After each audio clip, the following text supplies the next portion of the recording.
Saudara-saudariku terkasih, salam sehat dan sukacita selalu, berkah dalam. Sudahkah kita memberi senyum hari ini?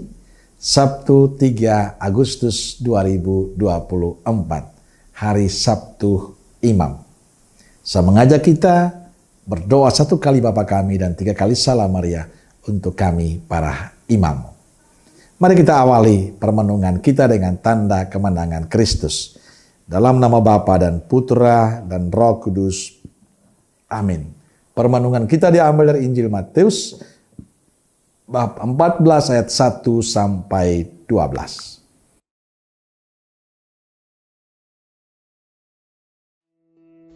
Pada masa itu, sampailah berita-berita tentang Yesus kepada Herodes, raja wilayah.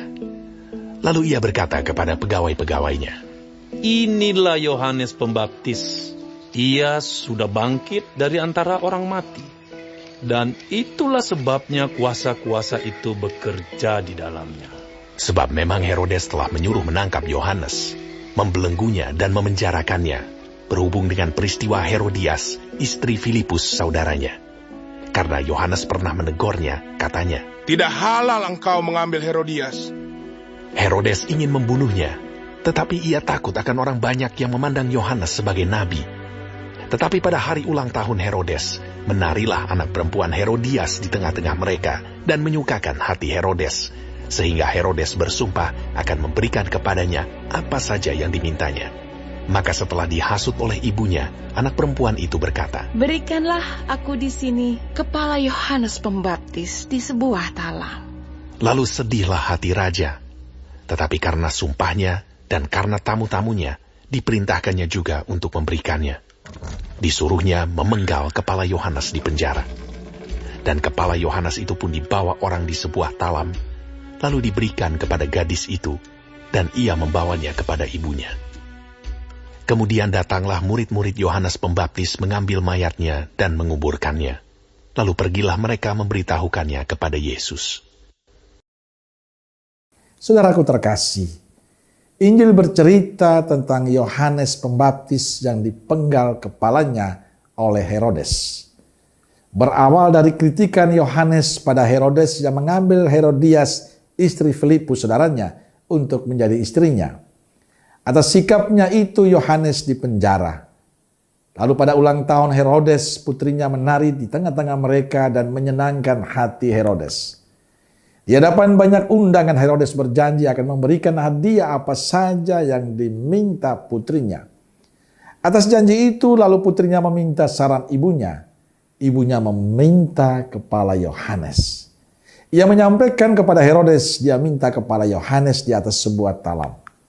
Saudara terkasih, Injil hari ini memberikan pencerahan pada kita. Pertama, jangan pernah menyimpan dendam. Yohanes dipenggal kepalanya karena Herodias dendam akan sikap Yohanes yang mengkritiknya. Dendam karena Yohanes menegur mereka.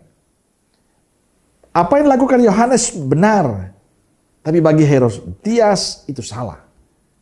Menyimpan dendam itu berarti membuang kesempatan untuk berbuat hal-hal yang positif dalam hidup. Kesempatan kita hidup dengan damai dan keluarga akan hilang.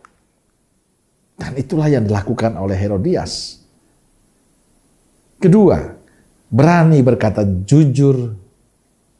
Memang jujur itu tidak mudah. Ada konsekuensinya. Tapi itu yang harus kita pilih sebagai orang beriman. Yohanes dipenggal kepalanya karena dia berani berkata jujur. Ia menegur Herodes yang mengambil Herodias, istri saudaranya Filipus. Yohanes menegur Herodes karena perbuatan Herodes salah. Yohanes tahu konsekuensi dari sikapnya itu. Tapi itu pilihan Yohanes.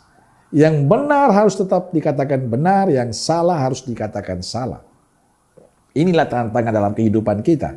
Kita sering membiarkan dendam, amarah, kekecewaan, kejengkelan menguasai hidup kita. Kita tidak berani berkata jujur dalam hidup. Karena kita terpesona, terbuai oleh segala sesuatu yang palsu itu. Maka Injil hari ini mengingatkan kita untuk menjaga hati kita agar tetap bersih, tetap tulus. Jangan merasuki hati kita dengan dendam, amarah, murka, kejengkel, ketidakjujuran. Tapi biarkanlah karya Tuhan tinggal dalam hati kita. Supaya tutur kata kita, sikap kita, perilaku kita menampakkan cahaya Kristus, wajah Kristus kepada sesama kita yang lain. Hendaknya tetaplah menjadi orang Katolik yang berani berkata benar itu benar dan salah itu salah. Amin. Semoga Allah yang Maha Kasih memberkati saudaraku sekalian, Bapa, Putra, dan Roh Kudus. Amin. Roh Kudus Nazaret, doakanlah kami. Amin. Berkah dalam.